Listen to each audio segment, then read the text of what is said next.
Olá, muito boa noite a todos, sejam novamente bem-vindos. Vamos falar hoje sobre pesquisas eleitorais, resultados e impactos do debate e Pensilvânia. Desde que tomou o lugar de Biden na cabeça da chapa democrata, Harris cresceu substancialmente em relação aos números do presidente. No agregador do Nate Silver, ela não apenas eliminou a vantagem de quase 5 pontos percentuais de Trump sobre Biden após aquele debate desastroso, mas praticamente espelhou-a em seu favor. Esse fenômeno perdurou até mais ou menos a semana passada, um pouco antes do debate, quando ela parece ter estacionado e Trump recuperado um pouco de fôlego. O seu modelo de previsão, inclusive, voltou a favorecer Trump como o favorito para vencer a eleição. É particularmente curioso o timing desta mudança, de foguete decolando ao balão murcho, pois é esperado que candidatos ganhem um empurrãozinho, temporário em sua maioria, após as convenções de seu partido. Mas isso não parece ter acontecido com Harris. Este fenômeno do empurrãozinho, é bem verdade, tem se tornado cada vez menos relevante e certamente o ambiente polarizado tem muito a ver com isso. Mas seria muito ingênuo ignorar que a candidatura democrata já ganhou um baita empurrão com a mudança da cabeça da chapa. E há um argumento a ser feito que a convenção, na verdade, não dá gás a um candidato, mas sim a escolha de seu vice-presidente. Talvez o anúncio de Kamala, feito pouco tempo depois da mudança da cabeça da chapa, já tenha esgotado o cilindro extra de sua campanha. E logo em seguida houve também a desistência de RFK, que endossou Trump. Embora à primeira vista não pareça ter feito nenhum tipo de terremoto, parece que tem surtido sim algum efeito. O fato é que desde a convenção democrata, a mudança de Kennedy no fim de agosto, o cenário piorou para Harris, que vinha num momento de franca expansão entusiasta. Contudo, embora também aponte que a corrida tenha apertado recentemente, o 538 não indica uma reversão de favoritos. Por quê? A este respeito, Nate Silver fala: o modelo do Silver Bulletin compensa eventos que dão empurrãozinho temporário, como uma convenção, aplicando uma penalização à candidatura beneficiada. Além disto, com todas as reviravoltas recentes, tentativa de assassinato, mudança de chapa democrata, convenção republicana, nomeação de vice-presidente democrata, convenção democrata, RFK caindo fora, o modelo compensa tamanha instabilidade ao ponderar os resultados mais recentes com os mais seguros anteriores aos grandes eventos, até que haja um número suficientemente grande de novas pesquisas para indicar um cenário real. Os dois pontos fazem bastante sentido, mas a esta altura o efeito da mistura das pesquisas mais recentes com aquelas anteriores à Convenção Democrata já passou, assim como a compensação do empurrãozinho pós-convenção já deve ter se dissipado a esta altura. Silver então faz-nos o favor de considerar um outro ponto. Como ele indicou anteriormente, é bem possível que a compensação do modelo para o empurrãozinho pós-convenção democrata esteja penalizando Harris por um efeito que não tenha acontecido.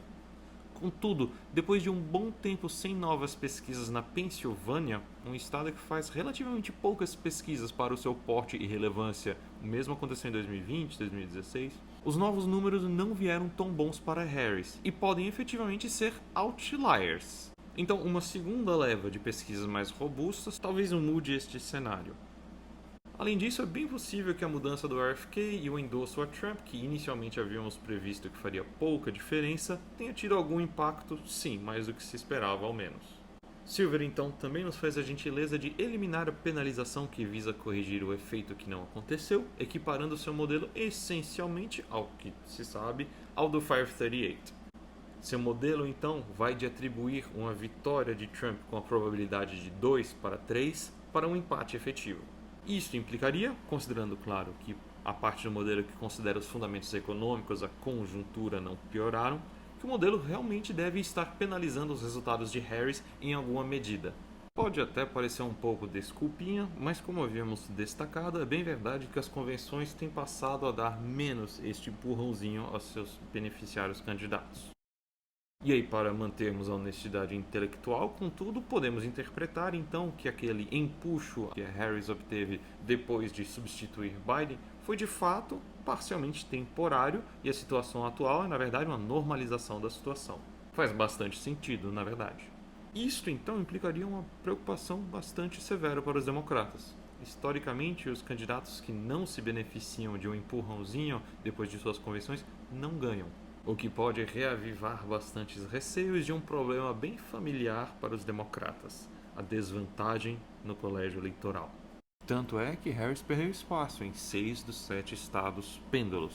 Estados, inclusive, que, segundo os modelos do Nate Silver, pendem mais à direita relativo ao resto do país. Ou seja, mesmo com os números nacionais favorecendo Harris, é de se esperar, pela questão do colégio eleitoral, que de fato nos estados pêndulos haja uma desvantagem para quem está à frente, a não ser que se construa uma vantagem muito grande a nível nacional. A notícia um pouco boa para os democratas, contudo, é que este efeito da vantagem do colégio eleitoral parece estar menos pronunciado do que esteve nos últimos anos. Ele indica que atualmente, para ter uma boa dose de certeza quanto à vitória, Kamala precisará estar à frente pelo voto popular a nível nacional por uns 3 pontos percentuais. Ele estima que há hoje uns 20% de chance de ela ganhar o voto popular, mas perder o colégio eleitoral. E assim, Kamala expandiu a sua base mais entre jovens e não brancos, o perfil que exatamente é o contrário daqueles onde Biden tinha uma vantagem nos estados do Blue Wall dos Grandes Lagos, Wisconsin, Michigan e Pensilvânia. Então, considerando que aquele empurrãozinho temporário que deveria ter acontecido pós-convenção, mas aconteceu antes com a substituição da cabeça da chapa democrata, é bem possível que esses números nesses estados em particular façam bastante sentido, pois o eleitorado mais idoso e mais branco está menos identificado com ela do que estava com Biden. O foco dos democratas e de Harris, portanto, certamente será o de continuar, então, expandindo a sua base. De fato, Trump tem menos um incentivo para estender a mão a independentes do que ela por essa vantagem do colégio eleitoral. Ela poderá então fazer isso com grandes eventos, como o debate de 10 de setembro, assistido por quase 70 milhões de pessoas, onde ela foi vista como clara vencedora por uma maioria confortável e ampla, inclusive um terço de trumpistas. No caso do debate, contudo, mesmo tendo sido claramente a vencedora, a maioria dos eleitores ainda preferem o que Trump tem a falar em relação à economia. E uma minoria ínfima diz que o debate em si mudou seu voto. De fato, parece que para os indecisos a coisa não mudou muito, o que é particularmente preocupante, dado que a esmagadora maioria indica que já tem toda a informação que precisaria para tomar a decisão do seu voto. Entre um terço e metade dos eleitores sentem que precisam saber mais a respeito dela. Então Kamala tem agora 50 e poucos dias para se tornar mais conhecida e convencer quanto à economia, tema sobre o qual os republicanos tipicamente se saem melhor. Independentemente de conseguir crescer nas pesquisas agora depois do debate, ela vai precisar focar em indecisos, independentes e moderados nesta mensagem econômica e, admito como economista, o plano dela de fato é bastante superficial. Novamente, não que Trump seja um grande entendedor da economia tampouco. A agenda de Biden em si nem é ruim, na verdade ela é muito boa, mas a respeito em outro vídeo. Mas ele nunca soube comunicar e principalmente ele nunca soube explicar que sim, existe inflação, e este é um fenômeno que precisa ser compensado, resolvido, mas não é um resultado de suas políticas, basta olhar o resto do mundo. A inflação é um problema internacional, e a parcela das políticas democratas que podem ter sim, de fato, resultado em alguma inflação foram as mesmas que o Trump também fez, por causa da Covid.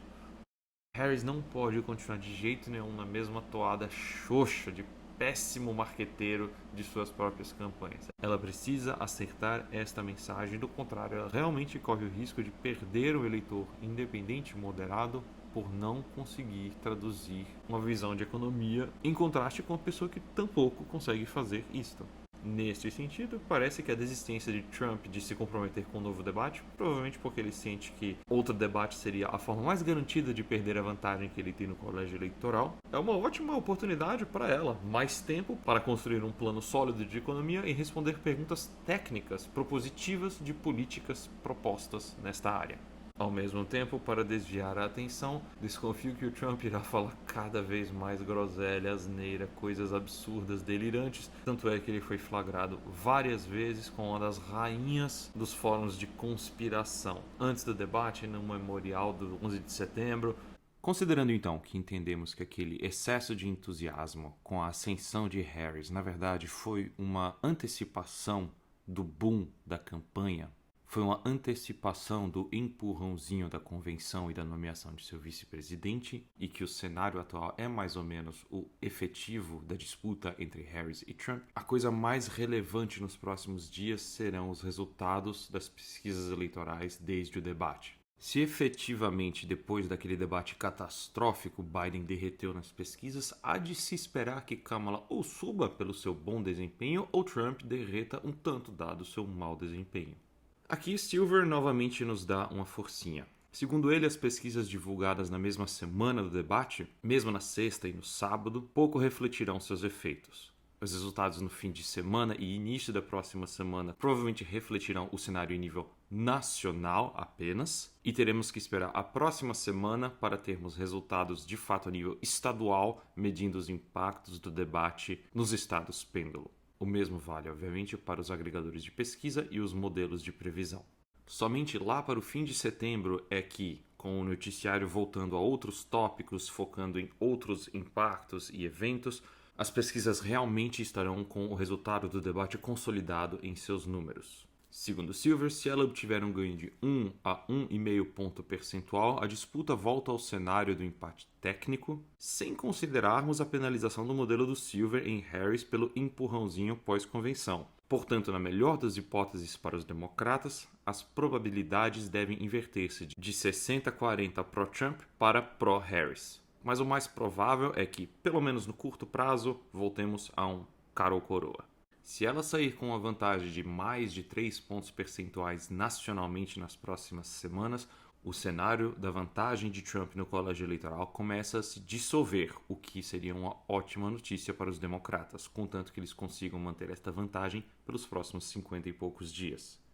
Neste cenário, me parece que se de fato Harris confirmar uma grande vantagem nas próximas pesquisas, dado seu desempenho no debate, Trump talvez tente maximizar o comparecimento de sua base às urnas, ao invés de buscar os moderados independentes. Por um lado, para o deleito dos democratas, mas para a exasperação de pessoas sãs, pois lá vem aborto após os 9 meses, imigrantes comendo cachorro, laser judeu espacial causando incêndios, turbinas eólicas causando câncer, enfim.